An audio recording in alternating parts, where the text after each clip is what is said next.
नमस्कार दोस्तों। आज के इस खास वीडियो में आपका हार्दिक स्वागत है। सोचिए, सत्ता की चाबी पाने के लिए सियासत किस हद तक जा सकती है।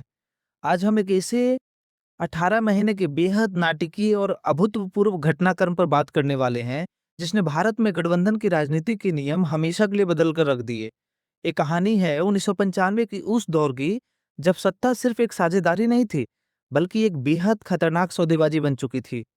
तो चलिए बिना किसी देरी के समझते हैं कि आखिर यूपी की सियासत में वो भूचाल कैसे आया था।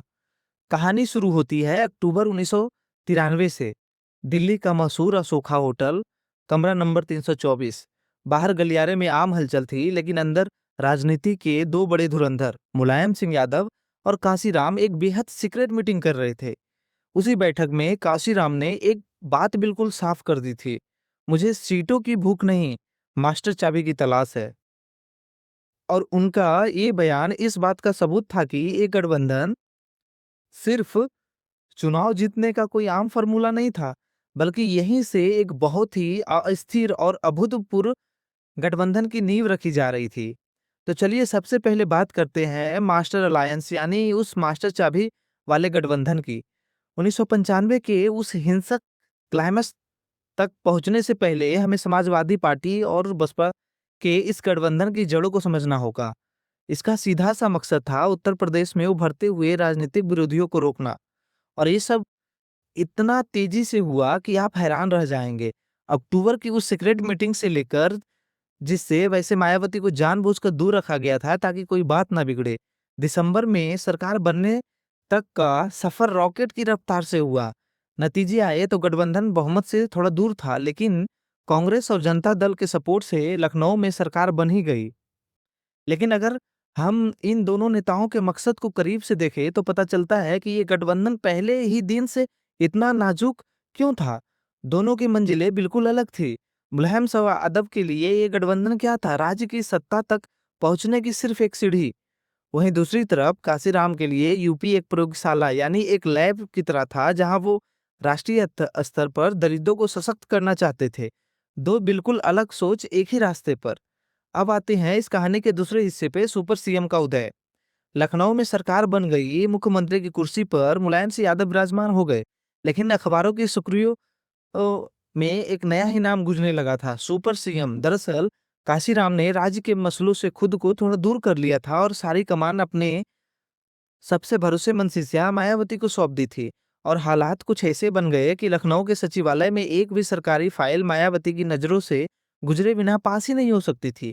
प्रशासन पर उनका कितना तक कंट्रोल था कि ये उनके एक बेबाक बयान से ही समझ आता है। वो खुलेआम कहती थी, बसपा इस सरकार की रीढ़ है और रीढ़ ही तय करती है सरकार कैसे चलेगा।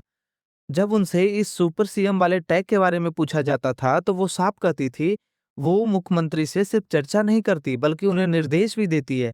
सच कहूं तो बहन जी का आदेश उस वक्त सचिवालय का नया मुहावरा बन चुका था। खैर, जहां सत्ता होती है वहां टकराव तो होता ही है। और यहीं से शुरू होता है हमारा तीसरा अध्याय, गठबंधन में दरारें।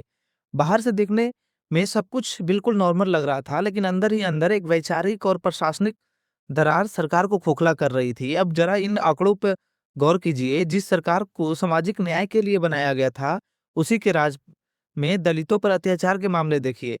1000 से सीधा लगभग 15,500 तक पहुंच गए, मतलब सीधे सीधे 10 गुना बढ़ोतरी। और जब मुख्यमंत्री के प्रधान सचिव पीएल पुनिया ने मायावती को बताया कि इन हमलों में ज्यादातर हमलावर खुद उनके सहयोगी दल के समर्थक ही हैं, तो गठबंधन की पूरी सच्चाई शीशे की तरह साफ हो गई। लेकिन बात सिर्फ आंकड़ों की नहीं थी। ये रिश्ता व्यक्तिगत अपमान और सीक्रेट साजिशों के जहर से पूरी तरह से भर चुका था। मिसाल के तौर पर काशीराम कभी मुख्यमंत्री से मिलने नहीं जाते थे। वो उन्हें गेस्ट हाउस बुलाते, घंटों इंतजार करवाते और सिर्फ एक बनियान और लुंगी पहनकर उनसे मिलने आ जाते। ये कैमरे के सामने एक मुख्यमंत्री का सीधा अपमान था। और दूसरी तरफ मुलायम सिंह यादव बसपा विधायकों को तोड़ने की गुप्त योजना बना रहे थे, जबकि काशीराम अस्पताल के बिस्तर से ही भाजपा के वरिष्ठ नेताओं के साथ एक नई स्क्रिप्ट तैयार कर रहे थे। और फिर आता है वो दिन, हमारा चौथा हिस्सा, गेस्ट हाउस का हमला। महीनों की घुटन और उबलता हुआ तनाव आखिरकार 1995 की तपती गर्मियों में शारीरिक हिंसा के रूप में फूट पड़ा। अस्पताल में भर्ती काशीराम ने आखिरी चाल चल दी थी। उनके कहने पर मायावती ने अचानक राज्यपाल मोतीलाल वोरा से मुलाकात की और सरकार से समर्थन वापसी का खत सौंप दिया। इस कदम ने सत्ताधारी दल को इतना चौंका दिया कि मुख्यमंत्री कार्यालय में सन्नाटा पसर गया। किसी को अंदाजा नहीं था कि आगे क्या होने वाला है। लेकिन इसके बाद जो हुआ भारतीय राजनीति के सबसे डरावने 12 घंटों में से एक था। 2 जून की शाम 4 बज रहे थे। हजरतगंज स्टेट गेस्ट हाउस के कमरा नंबर 1 में मायावती अपने रणनीतिकारों के साथ थी। तभी अचानक लगभग 200 आक्रोशित समर्थकों और विधायकों की एक हिंसक भीड़ ने गेस्ट हाउस पर धावा बोल दिया। जरा उस वक्त का मंजर देखिए। कानून व्यवस्था पूरी तरह ढह चुकी थी। भीड़ ने मेन गेट तोड़ा, गाली गलौज की और 5 बसपा विधायकों को तो जानवरों की तरह घसीटकर अगवा कर लिया गया। गेस्ट हाउस की बिजली काट दी गई, फोन लाइनें काट दी गई और उस धूप अंधेरे गलियारे के कमरा नंबर 1 में मायावती फंसी हुई थी। बाहर खड़ी वो हिंसक भीड़ उनका दरवाजा तोड़ने और उन्हें बाहर घसीटने की पूरी कोशिश कर रही थी। उस भयानक अंधेरे में उस दरवाजे को सिर्फ 2 जांबाज पुलिस अफसरों विजय भूषण और सुभाष सिंह ने अपनी जान पर खेलकर रोके रखा था। इस स्थिति तब थोड़ी संभली जब जिलाधिकारी राजीव खेर वहां पहुंचे। ऊपर से आ रही तमाम धमकियों को इग्नोर करते हुए उन्होंने फोन पटका और पूरे रौब से लाठीचार्ज का ऑर्डर दे दिया। भीड़ को तो खदेड़ दिया गया, लेकिन अपनी ड्यूटी निभाने की कीमत उन्हें क्या चुकानी पड़ी। उसी रात 11 बजे उनका ट्रांसफर कर दिया गया। जी हाँ, उसी रात। अब हम इस वीडियो के आखिरी और सबसे अहम हिस्से पर पहुंचे गए हैं, द आयरन लेडी का उदय। स्टेट गेस्ट हाउस के उस खौफनाक अंधेरे और आतंक से जो शख्सियत बाहर निकली ना, वो पूरी तरह से बदल चुकी थी। एक तरह से एक राजनीतिक दिग्गज का जन्म हो रहा था। अगले दिन हवा का रुख बिल्कुल पलट गया। जो महिला 1 रात पहले अपनी जान बचाने के लिए कमरे में कैद थी, उसे राज्यपाल ने भारत के सबसे अधिक आबादी वाले राज्य के मुख्यमंत्री के रूप में शपथ दिलाई।